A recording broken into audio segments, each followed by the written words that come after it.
자, 안녕하세요. 북스너 카페 여러분. 자, 오늘은 제국주의 시대에 관련된 내용을 진행을 해보겠습니다. 먼저 볼 게 이제 제2차 산업혁명 관련된 내용을 이제 볼게요.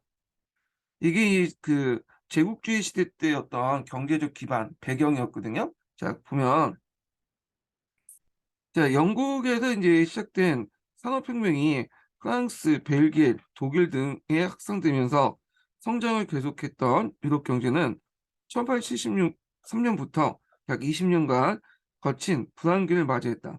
자, 19세기 말에 유럽은 이 불황을 벗어나면서 산업상 새로운 발전과 도약을 맞이하게 됐고, 과학적 발명과 기술 혁신이 되었는 바 이를 가르쳐 제2차 산업혁명이 나온다 그러죠. 자, 이때 이제 제2차 산업혁명이라는 용어는 어떤 용어냐면 보통 이제 전 시간에도 제가 한번 설명했는데 18세기 말에 그 영국에서 시작한 산업혁명 있죠.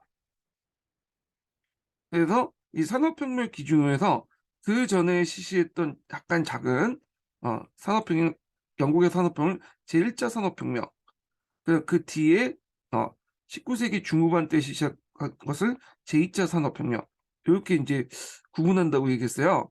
그래서 교과서 같은 경우에는 이걸 1차로 보고 그 다음에 2차다 이렇게 이제 설명한 책도 있지만 우리는 서계를 기준으로 볼 때 요게 산업혁명이고 요 앞뒤로 1차, 2차 이렇게 나눠서 구분하는 게 좋을 것 같아요. 예. 자, 하여튼 이 2차 산업혁명은 어, 원래 산업혁명이 영국이 주도한 반면에 2차 산업혁명은 그 독일이라든지 미국 같은 그 신흥공업국들이 주도했죠. 그 영국 같은 경우에는 주로 면직물이나 이런 것들을 했는데 독일과 미국 같은 경우에는 중화공업을 중심으로 해갖고 주도했다. 그래서 이게 이제 제국주의 정책하고 또 연결되어 있거든요. 자, 그러면 좀 계속 읽어보죠. 자, 종전의 산업혁명이 증기력과 그 석탄을 동력으로 삼고 석유공업 같은 경공업 위주로 진행된 반면에 자, 전력과 석유가 새로운 동력으로 이제 사용되면서 강철, 알루미늄 같은 비금속, 전기, 화학 등 중공업 부분이 발전되면서 생산 방식도 일반 작업을 같은 대량 생산 체계를 변했고 기업과 공장의 규모도 대형화됐다. 그래서 이제 종전의 그 산업혁명은 석탄, 그 다음에 경공업 중심이고 여기는 이제 전력과 석유가 이제 석탄을 대체하면서 사용되기 시작했고 비금속 금융 비금속도 상당히 중요하게 여기기 시작하죠. 자, 그리고 중화학공업 같은 것도 발전됐다. 그래서 이런 것들이 상당히 뭐냐면 차이가 있다라고 이제 볼 수가 있죠. 그리고 이제 여기에다 이제 좀더 여기 뒤에 있네요. 나중에 좀 읽고요. 자, 우리가 오늘날 익히 잘 알고 있는 문명세계의 산물들이 대부분 이 시기에 출현되었고, 즉, 내연기관, 전화, 확성기, 추궁기, 무선정신, 전등, 전차와 자동차, 압착고기로 이루어진 타이어, 자동차, 자전차? 자전거를 얘기한 건데, 자전차는 잘 모르겠는데, 자, 하여튼, 그 다음에 타이프라이트, 밥산 대중용 신문지, 최초의 합성성인 인조비단, 그리고 최초의 합성 플라스틱인 베클라이트 등이 나왔고, 자, 이런 그 모든 것들이 제2차 산업혁명 기간 중 내지 그보다 좀 더 앞선 시기에 출현됐으며, 1903년 나이트 형제가 발명한 비행기는 제1차 대기를 겪으면서 발달을 거듭했다. 그래서 이 대부분 새로운 소재, 새로운 동력원, 그리고 무엇보다 과학적 지식의 산업에 응용한 결과다 이렇게 했죠. 그래서 이거는 산업혁명하고 좀 볼 수가 있는데 산업혁명은 거기에서 실제 일하는 기술자들이 그때그때 기계를 만들었잖아요. 자, 근데 2차 산업혁명은 이렇게 기술자들이 만든 게 아니라 실험실에서 과학자들이 과학적 연구를 통해서 한 것을 바탕으로 산업을 이끌었죠. 자, 그래서 이제 이게 좀 차이점인데, 그 밑에가 이제 그 관련된 내용이죠. 2차 산업혁명은 종전의 산업혁명이 거의 기초적인 과학적 훈련을 받지 않은 생산 경제의 실질적인 사람들이 발명에 의존한 것과는 달리 그 기술자들이 주도했던 거고, 과학혁명이나 수 있을 정도로 훨씬 더 과학적이고 그 특징을 가지고 있다. 그래서 과학적 연구에 의존하고 있었다. 이렇게 보시면 되죠. 자, 그래서 그 관련된 내용들이 이제 쭉 밑에 있어요. 예. 그래서 새로운 이런 소재들이 이제 발명되기 시작했죠. 자, 강철은 1850년대까지만 해도 그 반기금속 초유 취급을 받았으며 전 세계 생산고의 8만 톤에 불과했고 영국은 그 절반을 생산했다.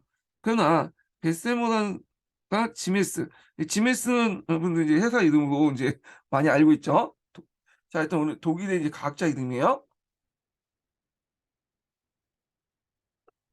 자, 그 지메스 등의 주조 과정의 개량으로 1900년에 생산고가 2,800만 도 증가됐고 1890년에는 몬트가 축출 방법을 발견한 니켈의 첨가로 그 질이 더 견고해졌다. 그리고 이때까지 너무나 고가였던 알루미늄 같은 경우에는 1886년에 전기 분해 방법을 발견하여 그 가격도 상품화에 걸맞게 하락했고 새로운 소재, 특히 건설재로서 제1급의 중요성을 지니고 있는 바 항공기 제작이 좋은 일이다. 새로운 조명과 난방의 원천으로 그리고 또 새로운 동력으로 전력의 추천. 앞에서 얘기했지만 제2차 산업혁명 때부터 이제 동력원으로서 이 전기를 많이 사용하게 돼요. 전기. 예. 자, 화학공업의 발전은 제2차 산업혁명의 또 다른 핵심적인 내용입니다. 그러니까 지메스나 발전기, 그 에릭슨이 백열등을 발명하였으며 1882년에는 뉴욕에서 최초의 전력발전소가 설립되고 1890년에는 미국의 콜로라도에서 최초의 수력발전소가 건설되었다. 그래서 전기산업 사용이 널리 일반화되면서 전기분해도 가능해지고 여타 전기공업과 화학공업이 19세기 말 이래 급속도로 발전됐으면서 그 영향은 매우 강건했다. 자, 전력에 못지않게 혁명적인 중요성을 가지고 있는 게 석유다. 그래서 이제 그 2차 산업혁명 때 그 석탄 외에도 석유를 사용했죠. 자, 석유는 석탄이나 전력과 동일하게 새로운 동력이 됐을 뿐 아니라 광범위한 범위의 석유화학 원료로서 이용됐다. 그래서 이제 그 석유 원유를 이제 뽑아내면 거기에서 이제 뭐 우리가 원하는 시발유, 그다음 등유, 정유 뭐 이런 것도 뽑아내고 그리고 이제 더 뽑아내면 이제 여러 가지 섬유 물질을 만들 수 있는 원료도 뽑아낼 수 있고 아스팔트도 만들 수 있고 등등 하잖아요. 그러다 보니까 이 석유 같은 경우에는 막대한 정제의 어떤 가치가 필요해요. 정제 산업이 같은 것이 필요하죠. 석유 정제 산업이. 그래서 이제 이걸 기반으로 해서 그때 이제 1870년 로페르의 어, 스탠다드 석유 회사가 새로운 상징, 새로운 시대적 상징이었으며 이 로페르라는 사람은 그 미국의 유명한 기업가로 유명하죠. 예. 지금도 이 노페르 재단 같은 것들이 지금 존재를 하고 있잖아요. 자, 하여튼 그렇고 1897년에 미국의 방방곡곡에 지점을 설치하고 미국의 이제 연간 석유 수출액 6천만 달러에 달했다. 한편 새로운 화학과 생리학의 지식은 농업에도 영향을 미쳐 인구 증가에 상응한 농업 생산량을 초래했다. 그래서 산업혁명 이후에 인구가 이렇게 증가할 수 있었던 것은 뭐 화학 비료라든지 그다음에 또 그 농업 기술, 그다음에 농기구들 그리고 이제 이런 물자들, 생산 농산물들을 운반하고 수송할 수 있는 철도, 냉장 기술 이런 것들이 발달 때문에 그래요. 그래서 이걸 통해서 많은 인구를 부양할 수 있었던 거죠. 자, 그 내용을 보면요. 화학 비료가 생산되고 살균 소독과 저온 살균법이 새로운 식량 보존 기술이 발달됐다. 자, 우유의 저온 소독은 1890년부터 일반화됐고 식품의 통조림 사업이 발달했다.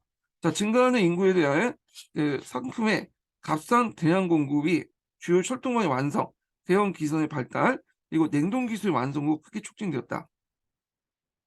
그래서 특히 이 냉동 기술 같은 경우 완성이 되면서 예전에 이제 보관하지 못하고 갖다 버려야 했던 이런 그 식재료들이 전국 각지로 이제 뭐냐면 보급이 되기 시작하죠. 자, 1876년에 냉동 차량은 캔자스시부터 뉴욕부터 냉동고기를 수송하였고 냉동선이 그것을 당시 다시 유럽으로 운반되었다. 1877년부터 아르헨티나의 소고기가 유럽 시장에 나타났고, 야, 뉴질랜드산의 냉동된 양고기가 영국 시장에 처음 도착한 건 1882년이었다. 자, 그리고 2차 산업혁명을 주도한 나라는 영국이 아니라 이 독일과 미국이었어요. 특히 이제 독일 같은 경우에 기술력이 상당히 뛰어나죠. 지금도 있지만. 그래서 뭐 화학공업이나 전기산업에서는 독일이 선도적인 어떤 역할을 수행했다는 거.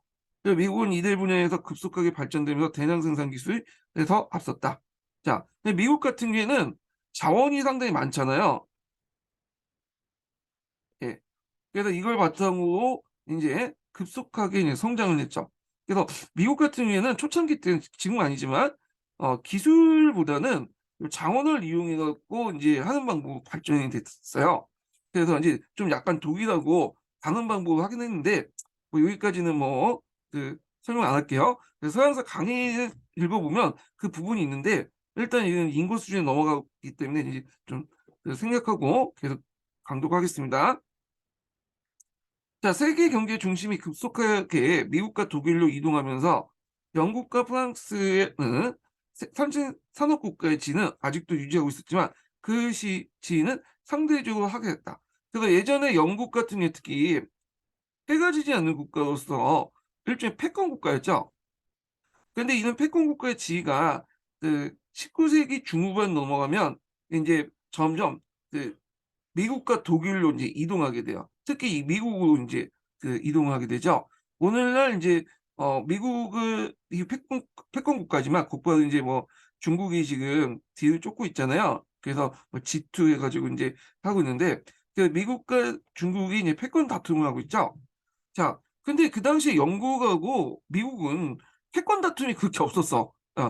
그 이유에 대해서는 학자들 여러 가지 이유가 있는데 미국하고 중국은 아예 문화권이 다르고 정치 제도가 다르잖아요. 근데 영국과 미국은 일단 영국 사람들이 미국에 들어와서 살았고 미국의 시스템 자체가 영국하고 이제 정치 시스템하고 거의 비슷하죠.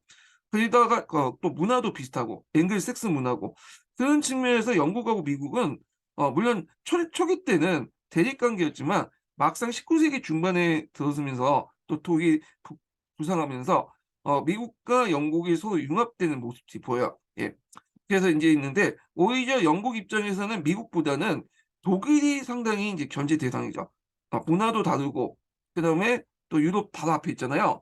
자, 그런 등등 해서 결국에는 이제 영국하고 독일이 이 패권 패권 경쟁을 하게 되는데 요 부분은 뒤에 좀 다시 얘기할게요. 자, 실제로 1913년 미국의 공업 생산량은 전 세계 공업 생산의 3분의 1 초겠으며 그것은 영국, 독일, 프랑스의 공업 생산량을 합친 것에 약간 미달한 것이다. 자, 그래서 이제 이때 미국이 그러니까 1차 세계 전이죠.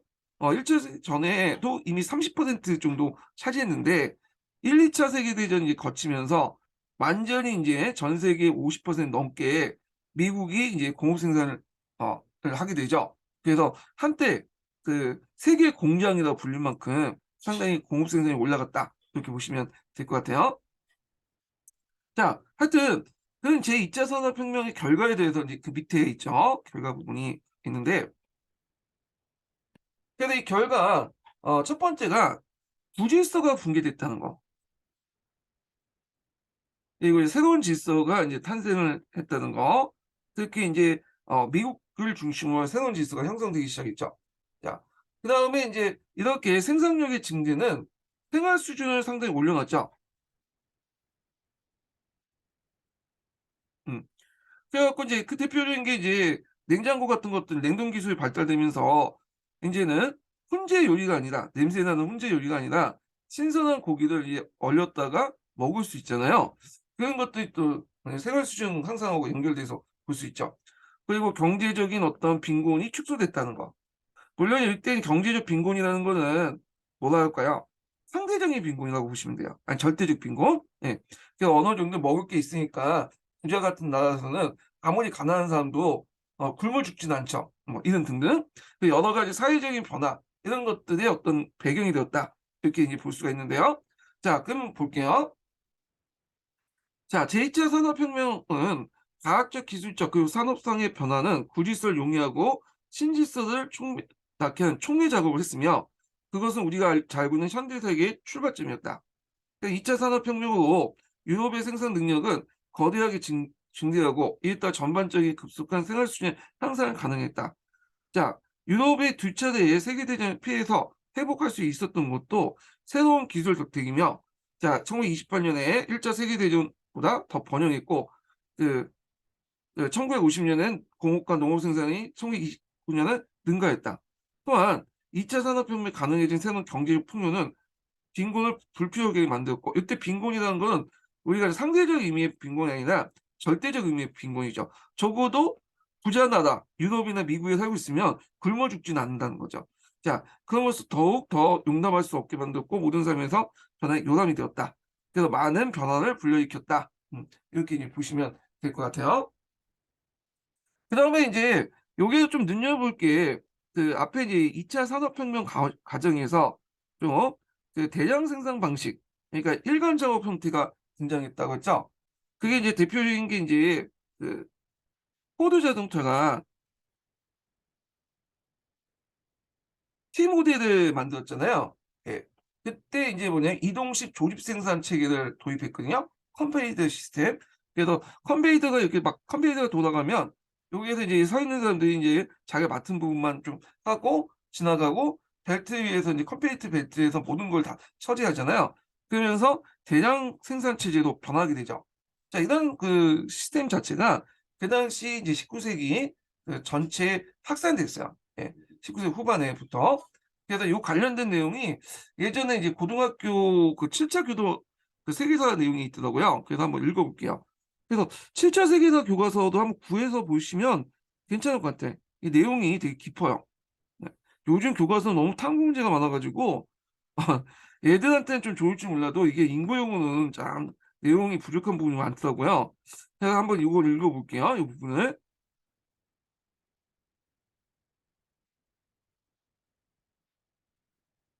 자, 여기 대량 생산 기술의 발전 볼게요. 1798년에 미국의 일라리 스트리는 동일한 구격의 부속품들을 조립해서 소총을 대량 생산을 제작했다. 자, 이런 포준화 방식을 써서 남북 전쟁 중에 군복과 군화 등을 생산했는데 이것이 대량 생산의 길을 열었다. 전후에는 시계, 수화기, 그다음에 타이프라이트, 자전거, 마차와 열차 등 그 포준화 방식으로 생산했다 이렇게 했는데 앞에서 제가 잠깐 그 여기 뭐 여러 가지 물건들이 2차 세계 그 2차 그 산업혁명 때 만들었다고 했잖아요. 자전차? 자전차가 아니라 자전거인 것 같아. 음, 음. 그래서 이때 자전거 대량 생산을 한 것을 얘기하는 것 같은데 하여튼 좀 읽어볼게요. 자, 마차, 열차 등을 포준화 방식으로 이제 뭐냐면 생산했다. 자, 이런 미국적 생산 방식은 헬리포드의 자동차 생산에 절정을 주었다. 자, 그래서 절정을 주었다는 결정을 하는데 뭐 절정을 주었다, 결정을 주었다가 이게 맞는 것 같은데 하여튼 값싼 그 자동차를 보급하는데 관심을 많았던 그는 1908년에 대중을 위한 자동차 모델 T를 생산하는데 이동식 조립 생산 체계를 도입했다. 그는 공장에서 생산 과정이 끊기지 않도록 하기 위해서 움직이는 이제 벨트, 컴페이트 벨트를 바탕으로 부품을 조립하게 했다. 그 결과 1914년 자동차 한 대 생산 시간이 1시간 33분으로 크게 줄어들어 본격적인 자동차 시대를 시작했다. 그래서 자동차가 이제 대중으로 이제 확산됐다. 네, 이렇게 보시면 되겠죠. 자, 그 다음에 이제 넘어가서요. 자, 요거 관련돼 가지고 또 서양사 그 강좌에 관련된 내용이 있어요. 그래서 서양사 강좌 내용 한번 읽어볼게요. 자, 서양사 강좌 452페이지 볼게요. 음. 요 앞에서는 그냥 그 뭐 그 인종차별 관련된 내용이 있고 뭐 비밀의 등장이 그런 것들 관련돼 있다는 건데 한번 읽어보시고요. 여기는 제2차 산업혁명과 관련된 내용을 볼게요. 자, 2차 산업혁명이 그 당시 제국주의 정책하고 관련돼 있죠. 그 이유가 뭐냐면 2차 산업혁명에 필요한 것들, 고무나 구리나 석유 등 비철 금속 등등이 서양에서 생산을 안 한다는 거야. 석탄 같은 경우에는 영국이나 이런 데서 많이 생산이 되잖아요. 근데 석유는 서양에 생산이 안 돼. 주로 어느 지역에서 이제 생산되냐면 뭐 중동 지역이라든지 그다음에 아프리카라든지 저쪽 동남아시아 등등. 그러다 보니까 또 있고 구리 같은 경우에도 이제 아니 고무 같은 경우에도 이것도 이제 그렇죠. 고무도 이제 주로 생산되는 곳이 저쪽이잖아요. 그 동남아시아 쪽이고 구리도 뭐 이제 아프리카. 자, 그러니까 서양 애들이 그 당시 제국주의 정책을 했던 이유가 자신의 어떤 정치적 의상을 높이고 국가의 어떤 것들을 높이고 영광을 높이는 정치적 목적도 있었지만 이렇게 서양에서 생산되지 않은 유럽 대륙에 생산되지 않는 물건들을 이런 그 자원들을 아시아나 아프리카에서 가져오려고 했던 거예요. 왜냐하면 2차 산업혁명 때 이런 새로운 이런 그 자원들이 필요하다 보니까 그럴 수밖에 없었던 건데 하여튼 그 내용을 볼게요. 자, 2차 산업혁명이 시작한 게 더욱 치열했다. 제국주의 정책이요. 그래서 전기, 화학, 자동차 산업이 발전되면서 고무나 구리, 석유 등에 대한 수요가 높아졌다.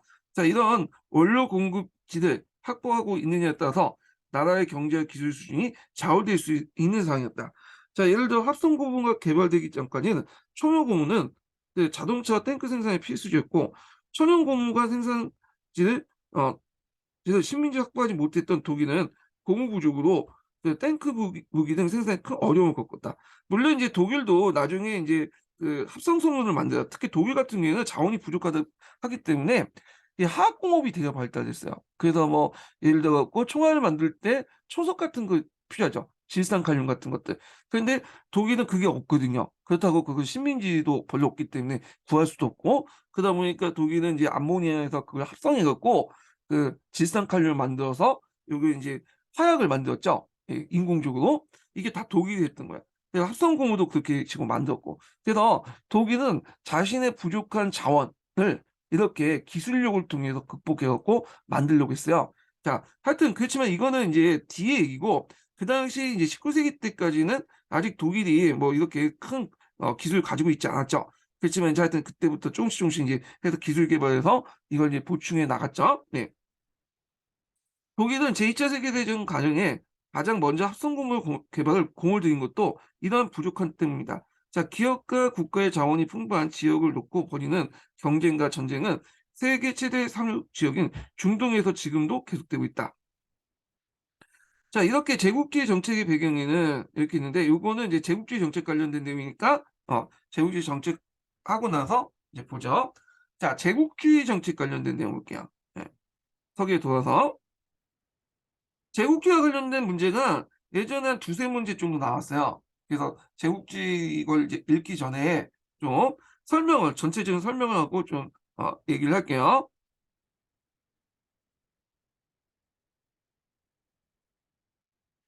자, 여기 이제 제국주의 정책 같은 게 있는데 여기 보면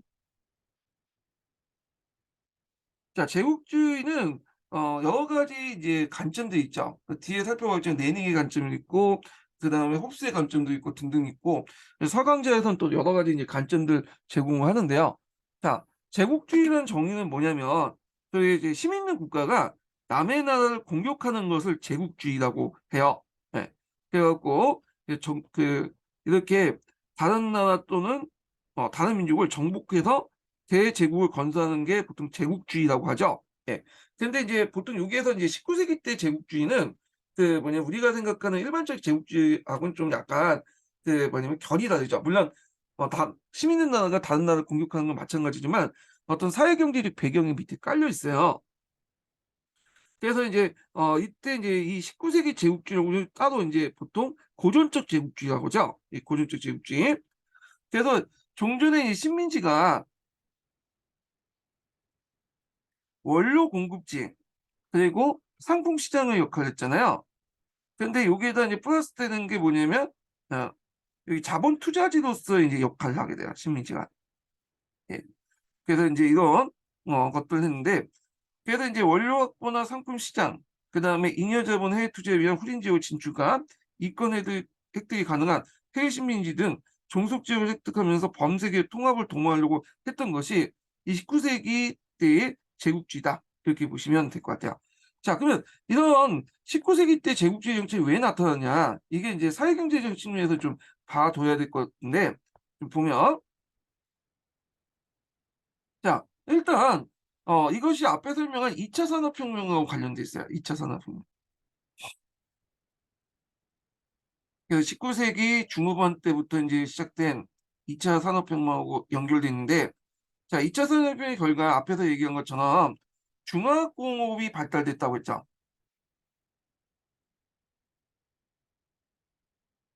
자, 중화학공업이 발달되면 일단은 이게 이제 종전의 경공업, 섬유공업 같은 경우에는 자본 규모가 그렇게 크지 않았어요. 예. 그러니까 이제 자기 자본 가지고나 아니면 간단한 소매금융에서 돈을 빌려가지고 그 공장을 만들고 기업을 운영했는데, 중화학공업 같은 경우는 대규모 장치 산업이잖아요. 그러다 보니까 이제 자본이 상당히 많이 들어가. 이 자본을 막대한 자본을 자기 돈 가지고 할 수 없죠. 조금만 은행에 들어가서 돈을 빌려 가지고는 할 수 없잖아요. 그러다 보니까 이런 대규모 장치 산업에 맞는 대규모 금융기관도 필요하겠죠. 그래서 이 등장한 것이 이제 투자은행이 등장한 거야, 투자은행. 자, 투자은행은 종전에 인제 소매업을 하는 개인들에게 어떤 돈을 빌려주고 뭐 여신만 받는 그런 조그만 소매금융이 아니라 대규모 은행이에요. 그래서 이들이 자본구가 훨씬 더 크고, 또 얘들은 단순히 여순신 업무만 하는 게 아니야. 이들은 이제 적극적으로 만약 돈이 필요하면 채권도 발행을 하고요. 그리고 은행끼리 모여 가지고 컨소시엄을 구성해 가지고 PF라고 하죠. 그래서 어떤 프로젝트에 자금도 대주고 그런 은행들이에요. 그러다 보니까 이들이 인제 뭐냐면 중화학공업에 자금을 대줘요. 그래서 인제 이들이 이제 기업을 만들잖아요, 기업을. 은행이 이제 돈을 받고. 근데 이제 초창기 때는 기업을 상당히 많이 만들었어. 근데 이 중화학공 특성상 뭐냐면 자본을 어느 정도 이득이 나야 되겠죠. 왜냐하면 이제 섬유공업 같은 경우는 쪼금만 이득이 돼도 자기의 투자분에 비해서 투자가 적기 때문에 그만은 쪼금만 내도 이익이 되기 때문에 계속 유지가 될 수 있는데, 중화학공업은 일단 투자금 자체가 많고, 그리고 그러다 보니까 이 투자금을 회수하려면 어느 정도 시장의 지분이 필요한 거야. 그러다 보니까 이걸 이제 경제에서 규모의 경제가 필요하다는 거죠. 그러니까 시장이 여기면 요렇게 인제 몇몇 기업들 한 두세 개의 기업들이 나눠 갖게 돼요. 그래서 인제 여러분도 아시겠지만 뭐 항공기나 철강행사, 뭐 조선회사 회사는 그렇게 많지가 않잖아요. 왜냐하면 어느 정도 규모의 경제가 필요하다 보니까 그럴 수밖에 없는데, 몇몇 업체들이 이렇게 두세 개 업체들이 요 시장을 나눠 먹게 돼요. 이걸 우리가 보통 이제 독과점 업태라 독점, 독과점. 그러면서 자연스럽게 자본주의도 독점 자본주의가 형성이 되죠. 그래서 수많은 기업이 처음에 있다가 이들이 점점 이제 기업 합병을 통해서 합병되고 합병되고 합병되면서 두세 개의 형태로 이제 살아남게 돼요. 예. 그러면서 인제 우리가 인제 그 경제학 시간 때 배웠던 카르텔이라니, 그다음에 그 트루스트, 그다음에 인제 뭐 홀츠드 같은 이런 여러 인제 뭐냐면 독과점 형태의 유형의 인제 기업들, 그리고 가격 단합 이런 것들이 등장을 하게 되죠. 예. 자, 그래서 인제 이렇게 보는데, 이 과정에서 많은 기업들이 인제 적자 생존하면서 두세 개가 살아남잖아요. 근데 이 과정에서 많은 기업들이 도산을 하죠. 그러면 투자은행 입장으로 땐 돈을 빌려주는데 이들이 기업이 뭐냐면 망하면 당연히 손해가 있죠. 그래서 투자은행은 얘들이 빌려준 채권을 주식으로 전환을 해. 그래서 이 투자은행이 망한 기업을 인수를 하게 돼요. 그래서 자기 밑으로 이제 산하를 둬. 그래서 어떤 현상들이 일어나냐면, 이 투자은행 같은 금융자본들이 이렇게 망한 기업들을 인수하는 과정에서 자기 밑으로 이제 두게 된 거죠. 그래서 금융자본과 산업자본이 결합이 돼. 이게 은행 자본하고, 다시 얘기할게요. 투자은행 같은 은행 자본하고 은행 자본에 이제 인수된 들어간 산업 자본이 결합이 돼요. 그러면서 인제 무슨 자본이 등장하냐면 금융 자본이 등장해요. 그래서 그 당시 2차 산업혁명 형성된 인제 그 제국주의 정책의 배경에는 이 독점 자본주의하고 금융 자본주의가 있다. 이렇게 기억을 해 두시면 돼요. 자, 그래서 생산이 고도화되고 어떤 특정한 기업에 한두 개의 기업에 집중되고, 자본도 특정한 그 은행에 몇 개 은행에 집중이 된단 말이에요. 자, 그러면 일단 인제 은행 입장일 때는, 금융자본 입장일 때는 요게 이제 자기가 가지고 있는 돈을 쌓아두면 돈이 안 되죠. 다른 데 투자를 해야 될 거 아니에요.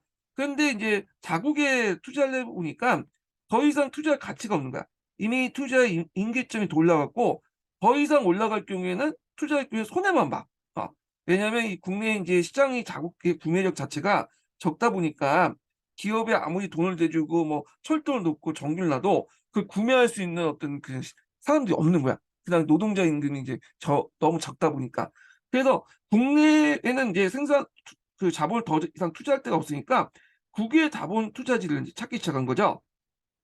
국외 같은 경우에는 철도를 놓더라도 국내에 놓는 것보다 국외에 놓는 것이 훨씬 더 이득이 많아. 그래서 인제 국외에 가서 이런 잉여 자본들을 투자하기 시작해요. 음.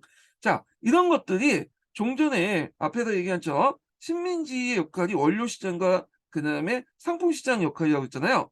거기에다 제국주의는 이렇게 잉여 자본의 투자지로서 식민지 역할이 필요했던 거야. 음. 그런데 이제 이 과정에서 이제 식민지를 서로 인제 뭐냐면 계속 갖는 과정에서 서로 나라 간의 어떤 여러 가지 요소가 이제 들어가죠. 그래서 이제 국가의 어떤 위신을 올린다든지 해서 분명 경제적 이득이 없는데도 가서 그냥 무조건 깃발 꽂고 그렇게 하죠. 물론 경제적 이득도 있는 것도 있겠지만, 자, 그러면서 식민지 쟁탈전이 일어나게 되고, 자, 이런 것들이 이제 서양 열강들의 어떤 다툼으로 이어지죠. 그래서 결국에는 뭐 우리가 뒤에 얘기하는 삼비 정책, 삼시 정책 이런 것도 식민지 쟁탈하는 과정에서 나오게 되잖아요. 그리고 이런 것들이 충돌되면서 우리가 알고 있는 1차 세계 대전이 일어나게 된 거죠. 음. 그래서 이런 산업 2차 산업혁명 같은 경제적 배경 아래 이런 이제 자본 시장의 어떤 특징이 바뀌어지게 되고 그리고 이런 것들이 식민지를 필요하게 되고 결국 식민지 쟁탈전을 위해서 1차 세계대전이 일어났다. 이렇게 이제 그 과정들을 이렇게 보시면 될 것 같아요. 그리고 이 과정에서 또 인제 뭐냐면 자신의 침략을 합리화시키기 위해서 내세웠던 것이 뭐냐면 백인 우월주의, 그다음에 뭐 사회진화론 이런 논리들이죠. 음. 그래서 이 백인 우월주의나 사회진화론, 그래서 백인은 유색인종들을 계몽시키고 이들을 뭐냐면 구제할 필요가 있겠다. 얘네들이 무식하고 야만하기 때문에 그렇게 하는 것이 신의 뜻이다. 이런 것들이 명백한 운명이나 이런 것들은 이제 미국에서 이제 보이는 것처럼 이렇게 주장을 하죠. 그래서 뭐 사회진화론 여러분 알다시피 적자생존, 자연도태라는 거는 인간 사회에 어쩔 수 없는 거다. 약한 민족하고 그런 사회들은 다 없어야 되고 강한 사람들이 이제 강한 민족들이 이 세계를 지배한다. 자, 이런 논리들인데 이런 논리들을 통해서 자신의 어떤 침략 행위를 뭐냐면 정당화시키죠. 그리고 인제 이런 침략 행위들이 단순히 유럽에서만 이제 유럽의 이런 침략 행위들, 서양 열강들의 침략 행위들이 이 침략을 당한 뭐냐면 사회에서도 큰 영향을 줘요. 그래서 정통적인 사회 구조가 무너지고요. 새롭게 인제 이식화된 이런 유럽식 서양 열강의 어떤 제도나 이런 것들을 받아들이게 되죠. 그리고 서양 열강에 대한 어떤 저항도 같이 일어나죠. 예. 이걸 이제 보통 저항적 민족주의라고 하는데, 하여튼 이런 제국주의 정책이 여러 가지 이제 변화상을 불러일으킨다. 이렇게 이제 보시면 돼요. 그래서 이제 정리해서 보면, 자, 일단은 이제 제국주의 정책은 근본이제 확립, 교통수단의 발달, 통신 시설의 증대로 유럽과 비유럽 사이 교류가 용이해지기 시작했고, 그리고 제2차 산업혁명 같은 것들이 있었죠. 그래서 그때 필요한 여러 가지 비금속 소재들이라든지 그다음에 뭐 석유라든지 뭐 이런 것들이 인제 아시아나 아프리카 많잖아요. 자, 그다음에 인제 이렇게 특징을 보면 첫 번째 특징 앞에 얘기했죠. 독점 자본주의. 기업에 집중한 독점화, 중화학 공업을 하다 보니까 두세 개만 살아남는 구조죠. 그다음에 카르텔이니 트러스트니 콜체로니 신디케이트니 경제학 시간에 배운 이런 독점 자본주의 형태들이 등장을 했고, 그다음에 금융 자본주의 형성하면서 은행들이 망한 산업 자본을 이수하면서 금융 자본을 이제 발달시켰다는 거. 근데 국내 시장이 협소하고 잉여 자본을 축적하다 보니까 잉여 자본의 해외 투자자로서 또 이제 식민지 역할이 더 부각이 되기 시작했고요. 그래서 종전의 단순한 상품 시장과 원료 공급지에서 시장 역할이 변화됐다. 요거 외에도 투자지로서의 역할이 변화됐다. 이렇게 보시면 돼요. 자, 그다음에 이데올로기 측면에서 보면 아까처럼 민족적 이데올로기, 침략적 민족주의 이런 것들이 등장했고, 뭐 사회진화론, 그리고 백인의 짐이라는 선교 산업을 통해서 이제 이런 것들을 내세웠죠. 그리고 이제 선교 산업이나 후진 지역에 선교 산업을 이제 행해지고 이제 후진 지역에 정통 사업을 영향을 미쳤는데, 예, 선교 사업도 행해지고 유럽의 이런 제국주의 침략을 위해서 후진 지역이었던 아시아, 아프리카의 정통사에 영향을 줘서 유럽 문화가 이식되어 그 사회의 어떤 사회 경제적 구조를 바꿔놓았다, 이렇게 보시면 될 것 같아요. 자, 그래서 이제 이렇게 있고요. 여기 잠깐 백인의 짐에 대해서 좀 얘기해 볼게요. 여기, 자, 프랑스 제국주의자들은 상투적으로 교화의 사명을 내세워, 예, 신의 명령을 받아서 아시아, 아프리카에 그 뭐냐면 못 먹고 못 사는 얘들을 계몽시켜 준다, 그렇게 해서 이제 진출했죠. 그래서 이걸 이제 문화적 자본주의라고 하는데, 프랑스 같은 경우에는 상당히 종교를 내세웠어요. 이건 좀 뒤에서 다시 얘기할게요. 근데 역사가, 정치가, 어, 문인들은 제국주의 심리학을 뭐냐면 미화했다. 그러니까 이 점은 유명한 영국 무인이었던 키브닝의 그 백인의 짐에서 잘 나타나고 있다. 우리는 그 신의 명을 받았고, 그 뭐냐면 아시아나 아프리카의 미개한 사람들 계몽시켜주고 교화시켜줘야 된다는 거야. 이게 백인이 신으로부터, 하나님으로부터 받은 명령이다, 뭐 이렇게 잡소리를 해댔는데, 하여튼 그런 것들을 이제 주장했다, 이렇게 보시면 될 것 같고요. 자, 그 다음에 이제 그 관련된 서계 내용을 읽어볼게요. 자, 지리상의 발견 이래에 치열했던 식민지 쟁탈전도 18세기 중요면 7년 전쟁의 고비도 일단락지게 되었다. 자, 유럽 열강은 국내 문제나 유럽 자체의 문제에 더 많은 관심을 기울이고, 그 다음에 본국에 오히려 부담스럽다는 의견까지 나왔다. 자, 그래서 이때 이제 나왔던 것이, 이제 영국 같은 나라들은 소영국주의라는 것들이 나와요. 예. 그래서 더 이상 이제 식민지를 확대시키지 말고 영국 본토나 잘 관리하자, 뭐 이런 논리인데, 자, 근데 19세기 중엽에 들어가면서 이런 분위기가 바뀌어지기 시작하죠. 그래서 이제 보면 그 19세기 중엽에 산업혁명이 영국의 유럽 각국과 미국에 파급되고 자본주의가 고도로 발달하게 되자 세계 선진 자본주의 국가들은 1870년대 내지 80년대부터 종전과는 다른 새로운 양상으로 더 강한 열기를 갖고 후진 내지 저개발 지역으로 진출과 팽창을 깨웠다. 자, 산업화된 선진 자본주의 국가들은 화학공업과 같은 새로운 공업과 원료, 그리고 새로운 작품의 시장, 증가한 인구를 위한 식량, 그리고 이민의 배출과, 그리고 국내에서 남은 자본에 보다 더 유리한 투자를 위해 앞을 다투어 해외로 진출하면서 가능한 많은 민족, 많은 지역의 자국의 깃발을 꽂는 강적인 충돌이 있었다. 자, 그래서 19세기 말부터 1차 세기 이후까지 이러한 시기에 이러한 선진 자본주의 해외 팽창을 단순한 경제적 침투가 아니라 그걸 보태어 강대한 식민지 제국을 창건한 확대된 정치적 진출이요, 세계 영토의 분할이었다. 그래서 앞에서 얘기한 좀 경제적인 필요도 있죠. 그런데 자신의 국가의 어떤 위상을 높이기 위한 정치적 이유도 있어요. 그래서 이제 서강자에서 보면 그 경제적으로 손해가 없는데도 불구하고, 오히려 손해를 보는데도 불구하고, 그럼에도 불구하고 그 지역에 가서 깃발 꽂고 진출하고 그 지역 관리하려고 했던 이유가, 이런 정치적 이유가 있어요. 정치적 이유. 그래서 그런 것도 있고요.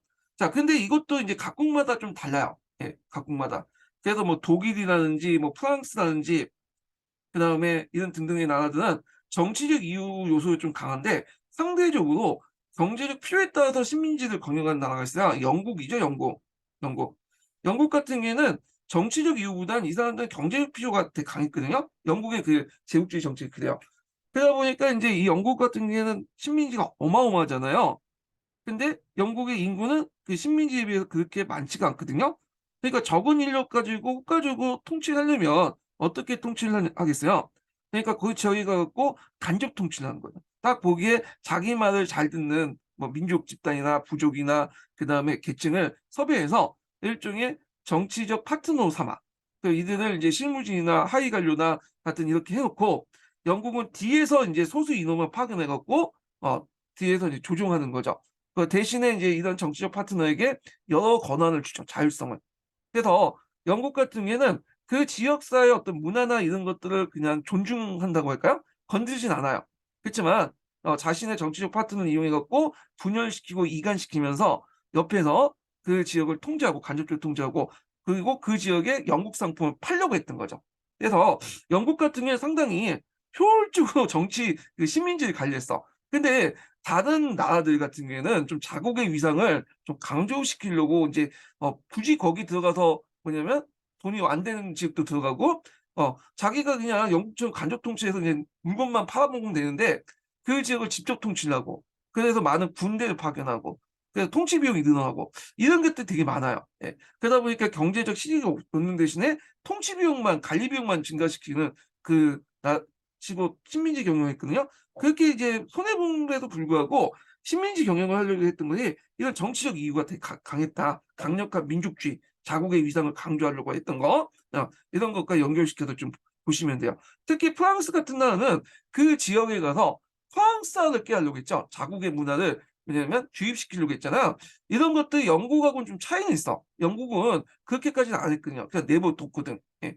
오히려 그걸 이제 왜냐면 그 지역의 풍습이나 이런 것들을 이용을 해서 자기가 통치하려고 했던 거죠. 예. 자, 하여튼 이게 좀 있는데 이거는 나중에 좀 얘기하고. 그래야 이제 한 세대도 되지 않는 기간에 전 지구의 약 5분의 1에 전 주민의 10분의 1이 유럽 열강의 식민지 지배 아래 들어갔다. 자, 이를 가리켜 제국주의, 신제국주의라고 하는데 요즘에는 이 신이란 말은 이제 잘 안 쓰고요. 고전적 제국주의라고 하죠. 고전적 제국주의. 오히려 이 신제국주의라는 용어는 지금 얘기하고 있죠. 지금 미국이 우리나라 뭐 영향을 미친다. 이걸 이제 제국주의라고 정치기라고 하잖아요.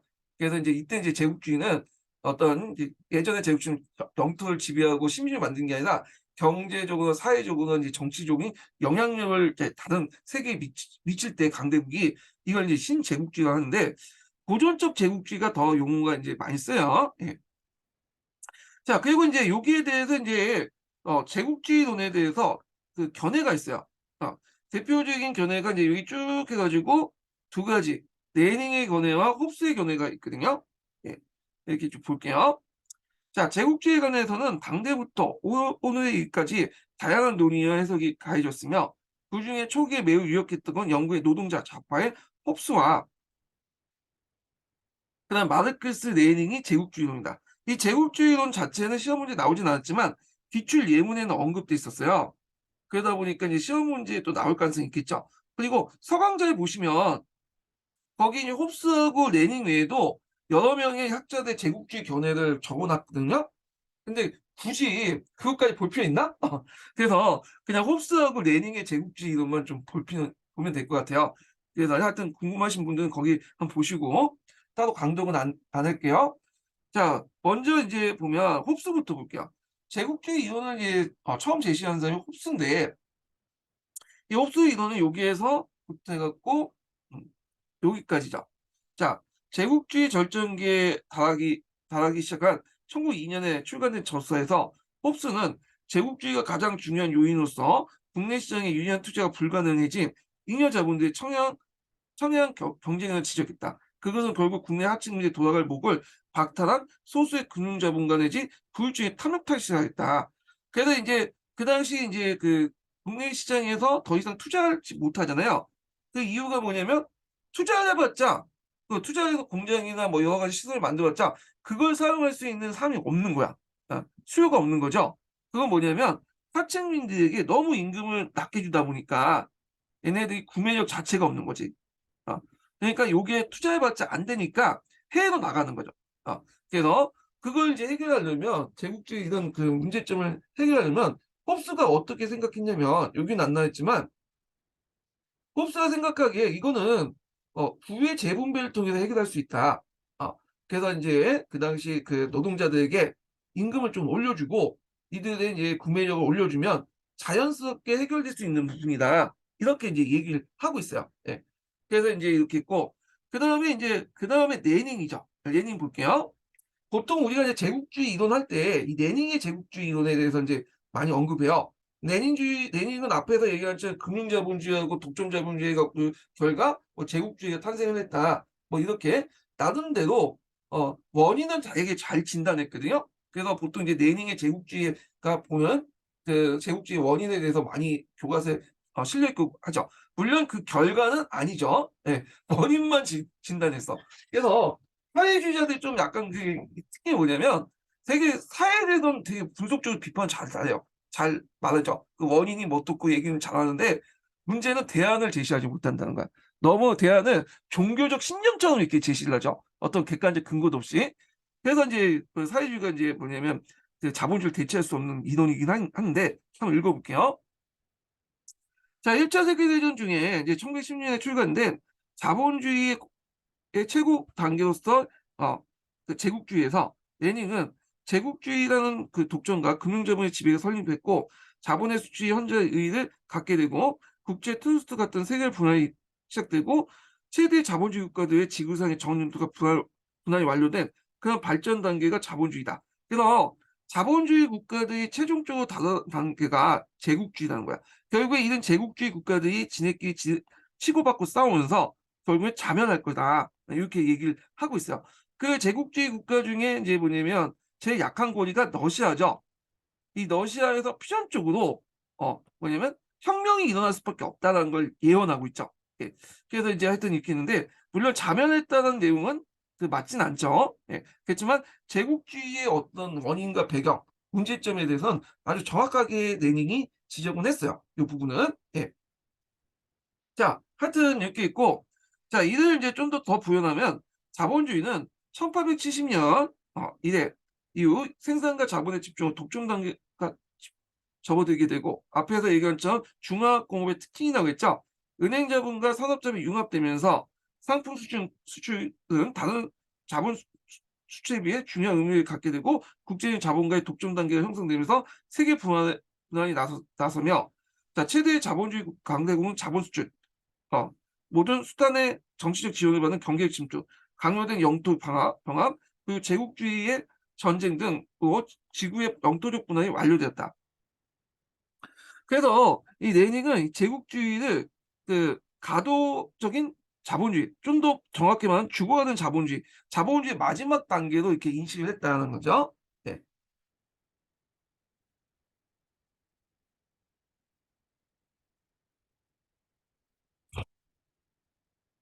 자, 그래서 레닌의 이 마지막 견해는 그 후의 역사에 증명한 그의 오산이었지만 그의 제국주의 해석의 굴곡은 비단 공상세계뿐만 아니라 비공상세계도 수용됐다. 그래서 원인은 정확히 진단했다. 이렇게 보시면 돼요. 자, 그래서 그러면 이렇게 레닌이 왜 제국주의론을 뭐냐 제시했냐? 자, 이거는 뭐냐면 그 당시에 이제 막 진행되고 있는 러시아 사회주의를 정당화시킨 거야.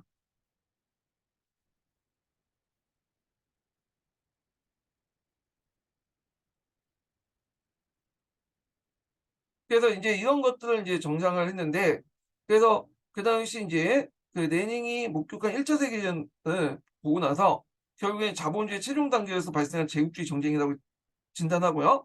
레닌은 제국주의론을 통해서 자본주의 몰락을 예견한 동시에 러시아에서 사회주의 혁명의 발발이 정당화시켰다. 그래서 제국주의 약한 고리에서 결국에는 혁명이 일어날 것이다. 이렇게 이제 예언했던 거죠. 예. 자, 예언하는 게 아니라 이미 일어난 일을 정당화시켰다. 이렇게 보시면 돼요. 자, 하여튼 레닌은 자본주의 독점 단계 발전을 자본주의 법칙으로 파악했으며 실제로 1870년대부터 90년대까지 지속된 유럽 경제 대불안과 20년 동안 지속이 됐죠. 제2차 산업혁명이 진행된 기업 연합이나 기업 합동, 그 기업의 대형화 등 독점 체제를 촉진시켰다. 그래서 그때 이제 앞에서 얘기한 것처럼 독점화 가는 단계에서 카르텔이라든지 트루스트라든지 그다음 대여 그 뭐냐 콜체로 이런 것도 있죠. 카르텔은 그 뭐냐면 가격 담합이고 기업 합동 트루스트는 비슷한 업종끼리 모여가지고 이제 그 이렇게 기업 연합을 형성하는 거죠. 그다음에 콜체로 같은 경우에는 이제 뭐냐면 모회사가 있고 그다음에 그 밑에 자회사가 있는 식으로 이제 운영하는 건데 오늘 재벌처럼요. 대개 이제 그 모회사는 은행 자본들이야. 은행. 그래서 그 밑에 산업 자본들을 자회사로 삼아갖고 예속시키는 그런 방식으로 했다는 거죠. 자, 그리고 레닝이 지적하듯이 금융자본과 산업자본의 융합으로 인해 자본 수출, 즉 국내 잉여자본의 유리한 투자시장 확보가 제국주의의 그 해외 진출에 새로운 요인을 부각됐지만 대분양의 국내 시장의 위축, 독일과 프랑스의 등 자본주의 열강의 관세 장벽 수치, 요거 좀 기억을 해두세요. 요거 이제 비스마르크 정책할 때 좀 얘기했죠. 그리고 이때 대비해서 이제 영국 같은 경우에는 제국주의 시대 때 통상 정책 관련 이제 문제 나올 때 이제 보호무역주의가 아니라 이거 보호무역주의죠. 영국은 다른 나라 관세를 설치한다고 해도 계속 물론 관세 설치의 요구도 있었지만 계속 관세가 없는 자유무역주의를 내세웠죠. 그렇지만 관세가 이제 설치되고 보호무역주의로 넘어가게 된 거는 1929년에 대공황 이후에요. 분류경제가 만들어지면서 요게 예전에 기출문에 나왔던 거고요. 자, 그리고 2차 산업혁명으로 인한 화학공업 같은 신흥공업의 발달 등이 선진 자본주의 국가가 이건 새로운 연료 획득과 상품 시장을 위해서 해외로 이제 진출했다. 앞에서 얘기했처럼 석유라든지 그다음 구리라든지 고무라든지 등등 비철금속 같은 것들은 유럽에 생산되지 않죠. 그렇기 때문에 아시아, 아프리카지구 진출했던 거고요. 자, 제국주의에서 경제적 요인에서 가장 중요하지만 이런 요인을 복합적으로 작용했다. 그중에 이런 민족주의적 팽창, 정치적 욕구도 있었어요. 그래서 민족주의적 팽창 의욕을 강요했고 제국주의 팽창으로 권력 혜택을 받지 못했던 대중들의 지지와 항의를 받는 것도 그 때문이다. 평상시 제국주의 비판적이었던 사회주의를 비롯한 좌파 계열도 파쇼사 사건이나 모욕구 사건 등에서 일제히 자국의 이익을 옹호하고 나섰다. 자, 식민지를 보유하고 그것을 확대하는 것은 국가의 의신과 지위를 상승시키는 준다는 생각은 당시 각 국민의 대중적인 일반적 심리 상태였다. 자, 이외에도 그 민간의 어떤 미개한 그 미개한 사회의 문명을 전달하고 그들을 개화시킨다는 것을 인도주의를 만족시키고 그리스도 복음을 정교시키는 선교 산업을 성선 산업이었다. 자, 그래서 이게 선교 산업을 제국주의에 이제 잘 이용을 했거든요. 보통 이제 유럽의 국가, 서양 열강국들이 처음에 이제부터 진출하진 않죠. 먼저 간 사람이 누구냐면 선교사들이에요. 근데 이런 선교사들이 뭐 악의를 가지고 간 건 아니야. 여기를 좀 그 나라를 그 나라에서 가서 뭔가 제국주의 밑바닥을 깔겠다 그런 의도로 간 건 아니고요. 순수하게 선교 목적으로 간 거야, 이 사람은. 선교 목적으로. 그랬는데 이제 선교사들이 선교하다가 그 나라에 대한 정보를 얻게 되잖아요. 그러면 이 정보를 가지고 이제 또 이걸 글을 쓰거나 막 여러 가지 방법으로 국내에 이제 알려줘요. 그럼 국내에 관심이 있겠죠. 그래서 선교사의 정보를 바탕으로 기업가들이 또 들어가게 돼. 그 기업가들이 들어가서 이제 뭐 공장 짓고 뭐 하다 보면 또 그 지역의 어떤 정부나 이제 부족도하고 갈등이 일어나잖아. 그러다 보면 또 사람도 죽고 선교사 죽고 기업가도 죽으면 그때 가서 이제 뭐냐면 본국이 들어가. 식민지가. 서양 열강들이. 그래서 서양 열강들이 들어와서 그걸 빌미로 해갖고 만국공법 국제법에 의해서 또 조약을 맺죠. 조약을 맺고 그 조약에 따라서 하나하나 그 지역을 권한을 가져와요. 그리고 결국에는 식민지화 시켜버리죠. 이런 과정을 이제 받게 되는데, 그래서 이 선교사들은 그 자기가 의도하지 않았지만 제국주의의 어떤 청명 역할을 했다. 이렇게 보시면 되고요. 특히 이제 이 선교사들을 잘 이용한 거, 선교사들의 죽음을 잘 이용한 국가가 프랑스죠. 프랑스에서 선교사들이 가서 죽으면 그걸 이제 죽은 이유를 묻는다고 해서 군대를 동원해서 그 나라를 이제 압박을 해서 자기가 원하는 조약을 맺거나 식민지를 시키잖아요. 그래서 이제 이런 것들이 특징인데 한번 볼게요. 자, 그리하여 영국의 이제 시인 팀브링은 그 미개인의 지도하고 개안이든 신이 우리한테 주어진 백인의 짐이라고 하였다. 사실 선교사, 의사, 기술자, 식민지 관료 등 많은 선의 사람들이 미기 사회에 문명의 혜택을 전달하고 후진 지역의 지배자 중에서 그들의 근대를 위해서 외국의 기술자를 조빙하고 외국 자본을 유치하기도 하였다. 그러나 선교사 뒤에는 보다 많은 이유를 얻는 자본가가 따랐고 자기 잡은 자본가들보다 많은 특권과 기업을 안전을 위해서 본국의 군사력 뒷받침을 원하였다. 그리하여 단순한 선의의 전도 사업이거나 기업의 진출이 결과적으로 해당 지역의 그곳에 토착 문화와 특정 지배세력의 강약에 따라 선진 자본주의 국가의 보호령을 만들게 되고 마침내는 식민지 전략하는 경우가 있다. 그 보호령이 되는 국가들은 대표 이집트죠. 이집트. 그렇지만 또 보호령이 식민지 아니어도 거의 반식민지하던 국가들 있죠. 뭐 중국 같은 나라들. 그다음에 식민지 전략한 거는 아시아, 아프리카 그 여러 나라들을 볼 수가 있고요. 자, 그리고 제국주의 해외 팽창은 팽창과 식민지 획득의 경쟁은 교통과 통신 기관의 발달로 더욱 가열되고 가속화됐다. 자, 그 영국이나 프랑스와 같은 종전의 식민지 국가에 보태어 독일, 그 다음에 이탈리아, 미국, 러시아, 그리고 일본조차 새로 참여하게 되어 제국주의 식민지 획득 경쟁은 한층 더 치열할 수밖에 없었다. 그냥 제국주의는 선진 자본주의 국가 사이의 경제적 정치적 대립을 낳고 그것은 다시 국제적 긴장과 갈등을 초래했다. 자, 이어 더불어 제국주의 침략을 받은 국가나 지역에서는 그것에 대한 반발과 반항이 일어났고 1차 세계대전 고비도 반식민주의와 해방을 독립한 민족주의 운동을 전개했다. 자, 이런 민족주의를 이제 뭐라고 하냐면 예전에 잠깐 설명 저항적 민족주의라고요. 저항적 민족주의. 그러니까 유럽에서 이제 처음으로 민족주의가 등장했잖아요. 그때 이제 민족주의는 초창기 때는 부흥적 민족주의, 그다음에 통합적, 침략적 민족주의였다가 이게 세 번째 민족주의 저항적 민족주의야. 그러니까 우리 같은 이제 뭐냐 일제 통치를 받는 나라에서의 민족주의는 이제 저항적 민족주의라고 보시면 될 것 같아요. 자, 그럼 아프리카 이제 분할 관련된 내용을 좀 볼게요. 요거 보기 전에 잠깐 이제 서양사 강자 관련된 내용을 읽고 좀 보겠습니다. 자, 453페이지 잠깐 펴볼게요. 예.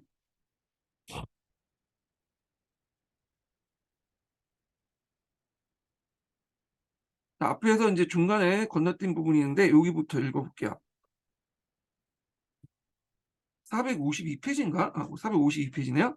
자, 그러면 독일이 2차 세계대전 가운데, 잠깐만, 여기 아니라 453페이지요. 예. 자, 여기부터 읽게요. 자, 이렇게 제국주의 정책의 배경에는 경제적 동기가 크게 자리하고 있다. 자, 이에 대한 논의를 본격적으로 제기한 것은 이에 앞서 소개한 영국의 홉슨이다. 홉슨은 제국주의의 문제를 소득과 자원이 제대로 분배되지 못했기 때문에 보았다. 런던의 그 금융업자들 중시로 사사의 이익을 추구하는 일군의 무리들이 국가의 자원과 권력을 이용하여 해외 산업을 벌이면서 그 이익을 독점하고 있다는 것이다. 그래서 이제 런던의 금융업자들은 그 뭐냐면 일종의 주식이나 뭐 채권 등에 투자를 하고 거기서 막단 이득을 얻고 해외 산업을 통해서 이득을 얻었잖아요. 자, 근데 얘네들이 문제점이 뭐냐면 그것을 얻은 그 이익을 산업에 투자를 해야 되잖아. 제조업이나 이런데. 근데 이 사람들은 제조업에 투자를 안 해. 그러면서 19세기 중후반에 영국의 그 제조업 생산이 떨어진 이유가 뭐냐면 자본 투자가 더 이루지 않아. 국내에. 그러다 보니까 이제 이 사람들은 이걸 가지고 뭐 돈을 굴린다든가 아니면 토지에 투자하는가, 땅을 사들인가, 부동산을 이런 식으로 이제 부를 축적해요. 그러다 보니까 이제 영국의 공업 생산량이 떨어지게 되는데 이런 자본주의를 뭐라고 하냐면 신사자본주의라고. 신사자본주의. 그래서 런던이 그런 역할을 했다. 그러니까 영국이 그 당시 이제 19세기 중반에 신사자본주의의 늪에 빠져서 더 이상 이제 제조업이 성장하지 못했다는 걸 좀 기억을 해두시면 될 것 같아요. 자, 따라서 홉스는 국민 사이의 분배를 좀 더 민주적하여 국민의 구매력을 높이고 국내 시장을 확장하는 것이 바람직한 자본주의 운영이라고 봤다. 자, 홉스가 제국주의 자본주의와 연결되어 있다고 보았지만 제국주의가 자본주의 피전적 결과를 여기지 않았다.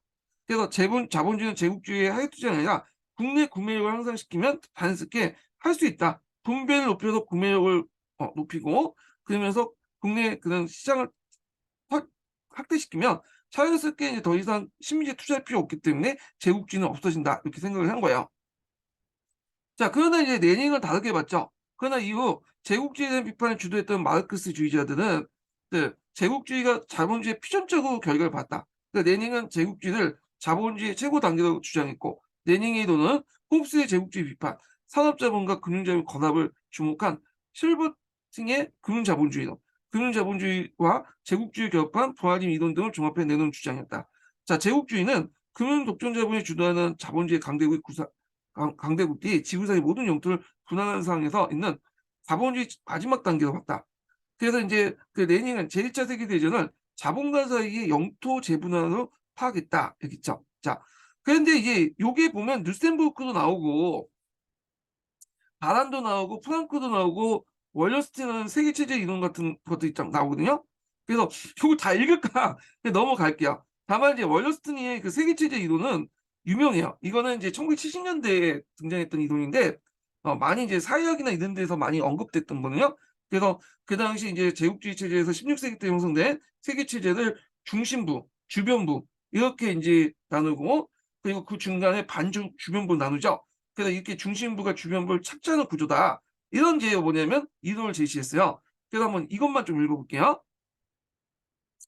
자, 1970년 월러스틴의 세계체제론이 기초가 되었다. 자, 프랑크의 종속이론인데, 이 종속이론도 이제 라틴 아메리카가 이제 뭐냐면 미국의 자본에 뭐 종속됐다, 뭐 이렇게 내용인데 볼게요. 프랑크는 라틴 아메리카의 저개발이 16세기부터 지속된 자본주의 침투 때문이라 주장했다. 그에 따르면 저개발은 위성 경제의 중심지에서 종속적 부르주아의 확립을 통해 공고해졌고, 그래서 미국 자본이 남미에 지배를 하는 상황을 얘기한 거죠. 그 월러스틴의 자본주의는 16세기부터 세계 체제였다고 보았다. 그 세계 체제는 말은 여러분도 알다시피 그 역도론에 나오죠. 그래서 이제 서양 중심의 이제 그 세계 체제 형성이 16세기 때 이루어졌다는 견해 있잖아요. 이게 월러스틴의 견인데, 그거에 대해서 이제 뭐냐면 반대로 오리엔탈리즘이라고 비판하면서 그 비판하는 이론도 있죠. 이 오리엔탈리즘 같은 이론도 있는데, 하여튼 그거는 역도는 참조를 해주시고. 그래서 이제 자본주의 세계체제를 유지하는 기제는 서열에 있는 국제분업이다. 자, 세계체제는 고임금과 고이윤 부분을 장악한 중심부와 저임금과 저이윤 부분을 집중한 주변부, 그 중간에 반죽, 주변부로 구성됐다. 여기 반은 반반자예요. 자, 월러스는 제국주의 전개를 자본주의 전체 역사 속에서 그리고 세계적 차원에서 바라볼 수 있는 이론적 틀을 제공해줬다. 그래서 역교론에 얘기하는 그런 그 세계체제론 자체가 요 이론이죠. 그에 반대해서 세계체제는 이미 뭐냐면 이전부터 제2사 발견 이전부터 존재하고 있었다. 이렇게 주장하는 사람들이 이제 그 비판적인 관점을 가지고 있는 사람이고요. 자, 그래서 이제 이렇게 한번 봤고 다시 이제 넘어가서요. 각국의 이제 제국주의 정책을 좀 볼게요. 그러니까 여기 아프리카 분할 넘어가긴해 각국의 제국주의 정책들을 좀 볼 텐데 잠깐만요. 요걸 보고 나서 넘어갈게요. 자, 여기 보면 영국하고 이제 뭐냐면 프랑스, 그다음에 독일, 미국, 어, 그리고 이런 나라도 있어요. 그래서 요거 각국의 제국주의 정책 특징은 교과서에도 가끔씩 언급돼요. 이 교과서도. 예. 그래서 이제 한번 볼게요. 앞에서 언급한 거는 제국주의 전반적인 특징들을 얘기한 거고, 그 안에 또 각국의 제국주의 특징들이 좀 있죠. 네. 그 내용을 보면요. 자, 이 시대 때 이제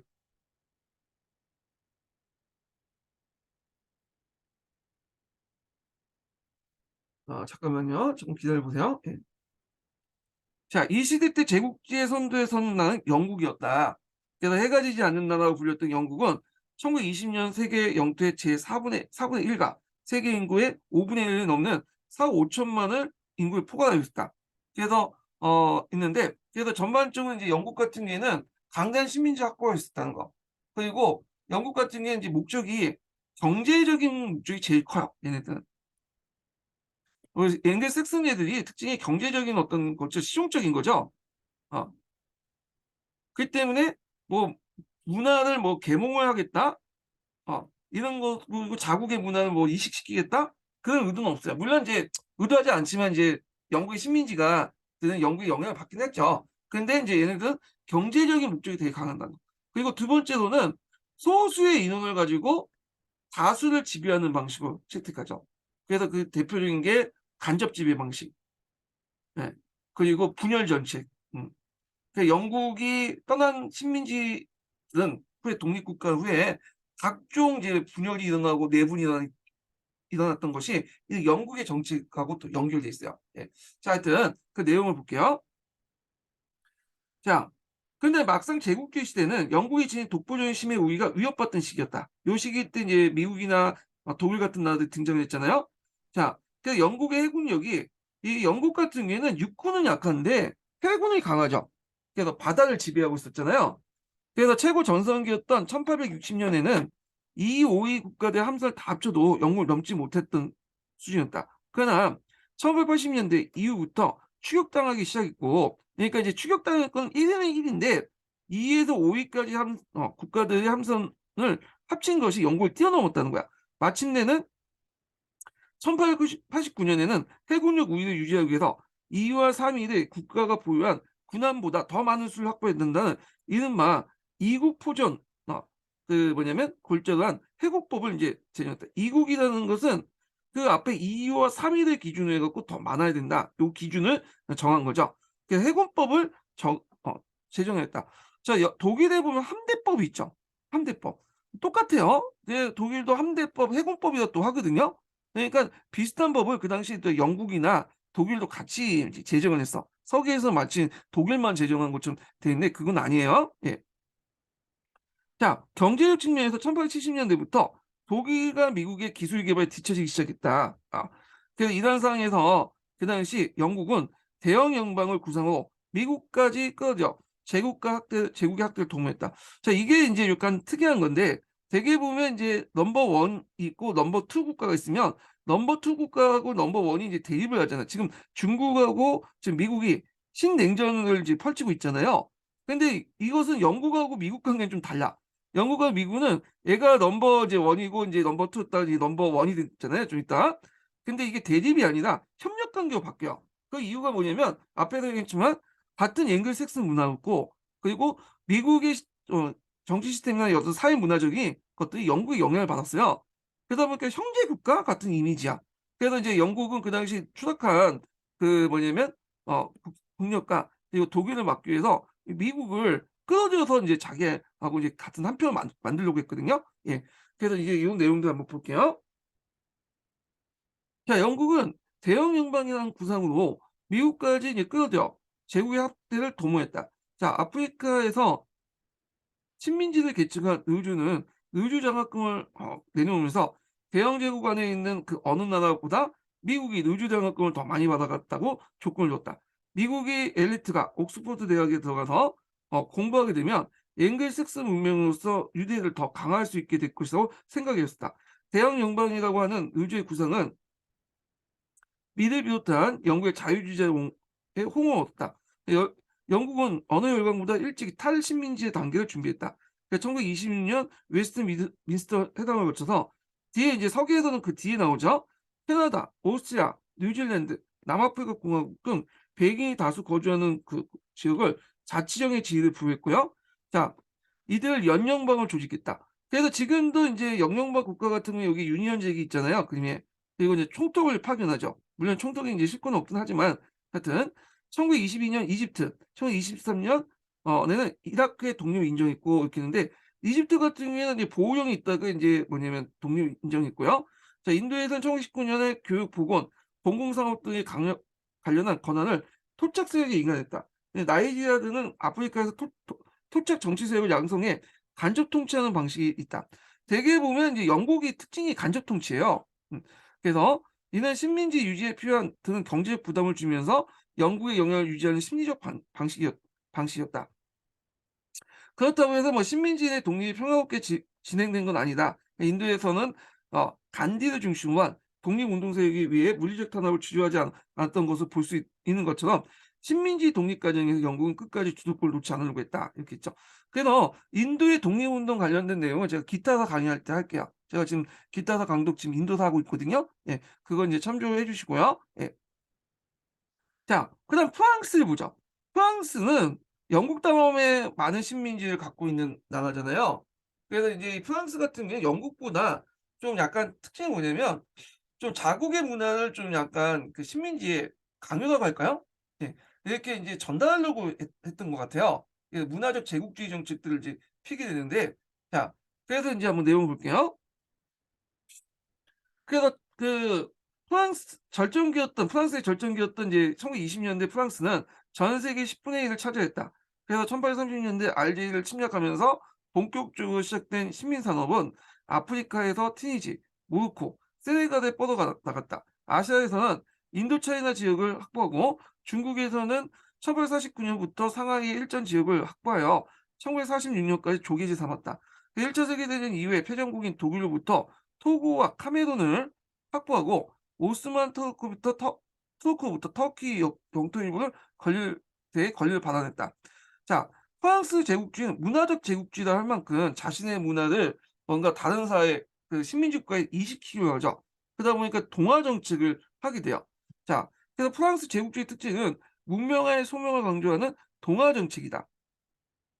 그래서 계몽주의 모국인 프랑스는 서구의 앞선 문명을 다른 야만인들에게 줘야 된다는 소명을 강조했고, 자, 이는 꼭 다른 서구 열강도 공유하는 제국주의 명분이 되었다. 일례로 프랑스는 이슬람 교도가 다수인 알제리의 이슬람교를 포기하는 시민지에게 시민권을 주는 법을 제정하여 정치적 심리적 압박을 가했다. 그러다 보니까 이제 프랑스가 예전에 식민지 했던 나라들이 프랑스를 공용으로 많이 사용했던 이유가 뭐냐면 지금도 프랑스 공용 많죠. 오랫동안 이제 식민 통치를 받으면서 프랑스 익힌 사람들이 많았어. 특히 인제 그 아프리카 그 지식인들 그 엘리트 중심으로 프랑스어를 좀 많이 썼거든요. 그런 것들이 지금 남아서 아프리카의 많은 그 나라들이 프랑스어를 공용어로 사용하고 있고요. 이런 걸 바탕으로 또 프랑스와 유대 관계를 또 형성하고 있고 또 프랑스어를 또 사용하는 나라끼리 또 연합체를 만들고 그래요. 하여튼 자, 그래서 프랑스의 식민지 독립 과정은 영국과 비교하면 훨씬 더디고 잔혹했다. 그러니까 1944년 1월 자유 프랑스를 이끄는 드골 대통령은 드골 장군은 콩고에 수도였던 브라자빌에서 식민지가 식민지국에 이탈할 가능성 따위는 인정하지 않으며 자치 정부를 수립하는 걸 고려하지 않고 있다고 선언했다. 여기에서 보면 이제 자유 프랑스가 나오는데 그때 이제 자유 프랑스 외에도 비시 정부가 있었잖아요. 그래서 이 비시 정부가 막대한 이제 식민지를 갖고 있었거든요. 물론 독일의 계례 정부였지만 근데 그 비시 정부 안에서 이제 식민지를 안에서도 거기에 자유 프랑스를 지지하는 세력들도 많았어요. 그래서 자유 프랑스로 넘어가는 그 식민지도 많았거든요. 그래서 이제 프랑스에서 이제 그 프랑스군이 그래도 병력을 확보할 수 있던 게 뭐냐면 아프리카 그 식민지인들이 요 자유 프랑스에 많이 가담을 했기 때문에 그래요. 예.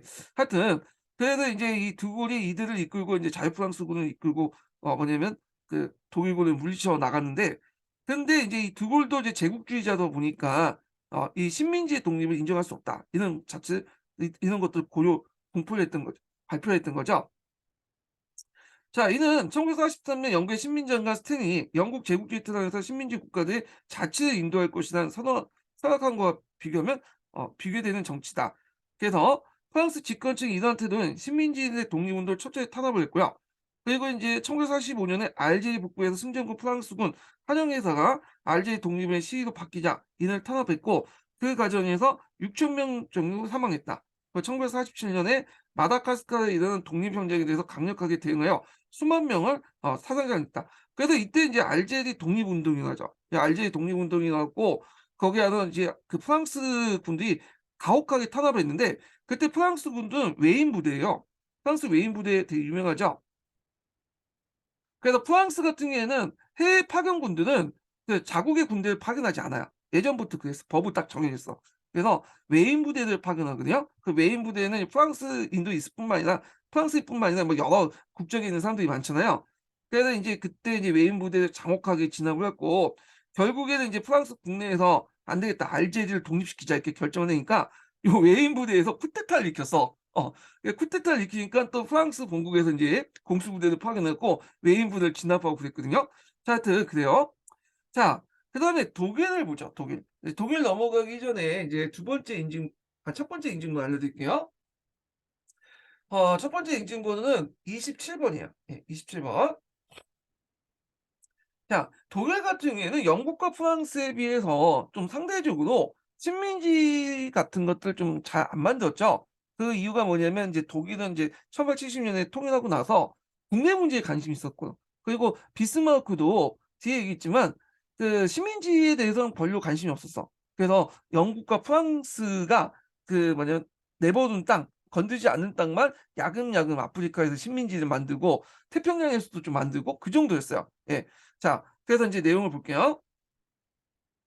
신생국가 독일은 식민지의 국위를 상징했다. 예 요즘 정치적 목적이 있다는 거죠. 예. 예 독일은 1880 년대에 아프리카 태평양 사이 아시아 식민지 여러 확보했다. 자 1884년에 뉴기니 일부를 획득했고 중국의 칭다오 예전에 한번 시험 문제 나왔죠. 칭다오보다는 이게 이제 교주만이죠, 교주만. 이 교주만 지역을 확보했고 칭다오란 말은 나중에 독일이 만든 이 칭다오는 교주만이 만든 칭다오 계획 도시예요. 예. 그래서 요 칭다오 지역보다는 교주만 지역을 점령했다가 좀 표현이 맞는 것 같아. 그 당시 지명에는. 아프리카 서남부의 지금의 나미비아. 예 나미비아는 어느 땅이냐면 잠깐 지도를 좀 보여줄게요.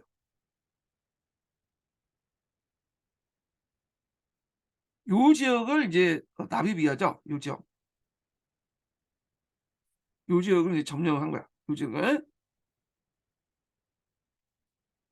자 나미비아에 있는 남아인과 헬로니엔 헬레로인을 학살 식민지 삼았고, 그래서 이거 대학살 사건 때문에 지금도 인제, 근데 독일이 되게, 우리가 이제 보면 독일이 뭐 유대인들 홀로코스트 같은 것들 막 할 때 그 했잖아요. 그래서 지금 뭐 독일의 대통령, 독일의 이제 수상이 와 갖고 막 무릎 꿇고 막 그런 모습 보여주고 사죄하고 그러는데, 요 그 나미비아의 그 학살 사건, 헬로루인의 대학살 헬레로인의 대학살 사건은 지금도 뭐냐면 사과를 안 해요.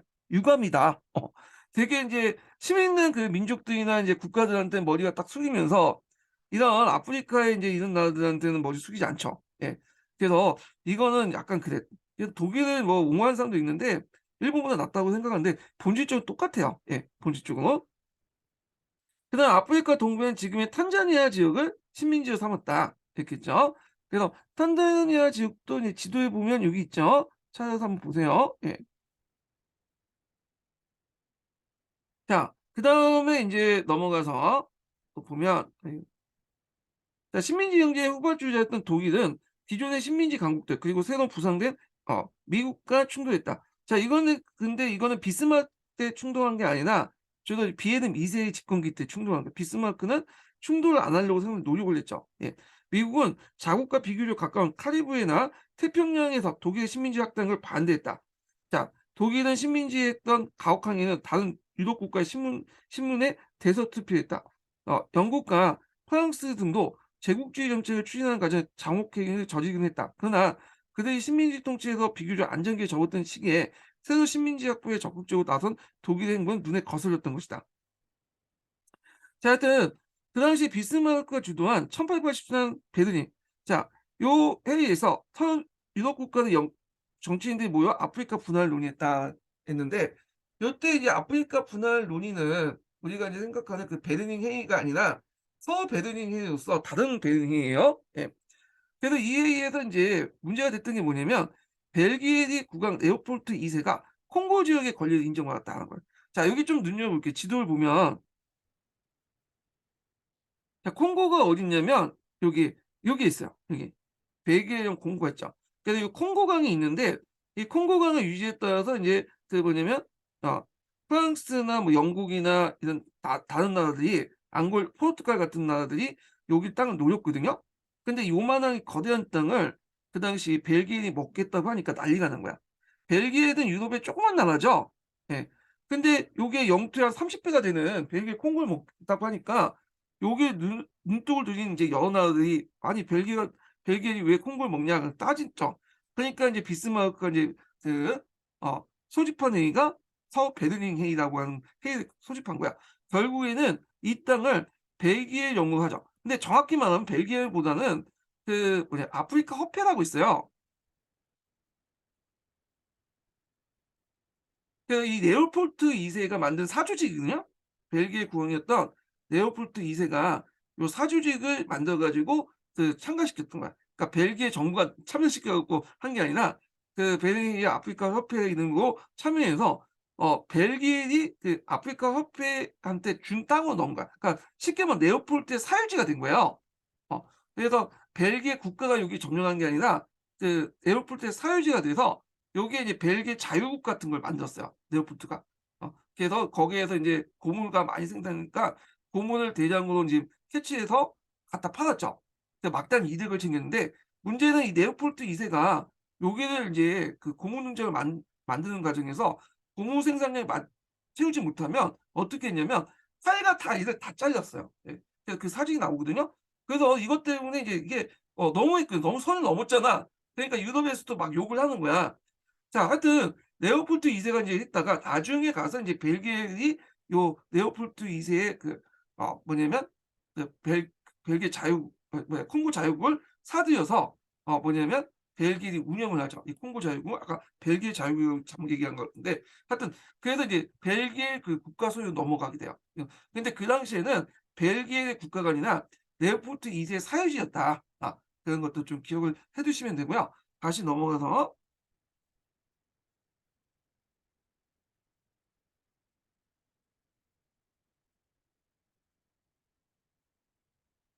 자, 그때 정한 원칙들 보면요. 이게 예전에 이제 기출 예문에 나왔던 거죠.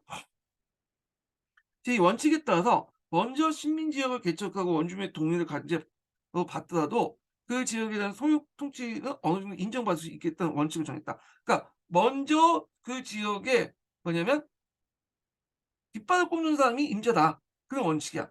그래서 이 원칙에 따라 인제 그 결과를 보면 이 원칙 외워 두셔야겠죠.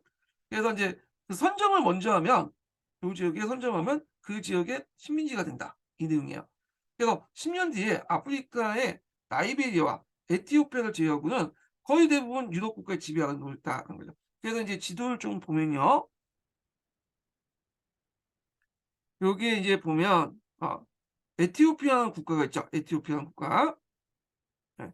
그리고 여기 아 여기 보면 이제 라이베리아라는 국가가 있어요. 라이베리아.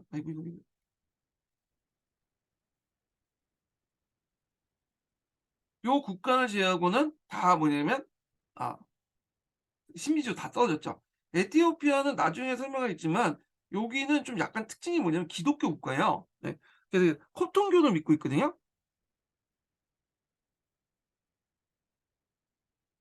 그래서 인제 뭐 예전에 중세 시대 때 요한 사제 신앙이라든지 이런 것들이 어떤 바탕이 됐던 나라가 에티오피아인데 이 에티오피아는 자체적인 근대화 개혁을 통해서 힘을 키웠고 같은 기독교 국가다 보니까 좀 서양이 우호적으로 좀 본 것도 있어요. 근데 나중에 이탈리아군을 또 격파했죠. 이건 나중에 좀 얘기할게요. 자 그다음에 나이베리아 같은 경우에 미국의 노예들이 세운 나라죠. 예. 그러다 보니까 미국의 도움을 받았던 거고 여기 잠깐 시에라리온이라는 거 있어요. 시에라리온 같은 경우도 이 영국령인데 그 당시 이 그 지역이 만들어진 이유가 영국이 여기를 장악한 이유가 뭐냐면 그 당시 영국이 노예제가 폐지되면서 많은 흑인 노예들을 좀 더 아프리카 돌려보내자는 운동이 있었어요. 그래서 인제 그때 그 영국에 있었던 흑인 노예들이 아니면 식민지에 있던 흑인 노예들이 여기 들어왔어. 이게 시에라리온이에요. 예. 그래서 요 나이베리아와 시에라리온은 그 당시 노예제가 폐지되고 나서 영국과 미국의 흑인 노예들이 와서 세웠던 나라다. 이렇게 보시면 될 것 같아요. 예. 그러니까 두 개의 나라를 제외하고는 모두 이렇게 식민지가 되거나 보호용으로 떨어졌다. 이렇게 보시면 될 것 같아요. 예.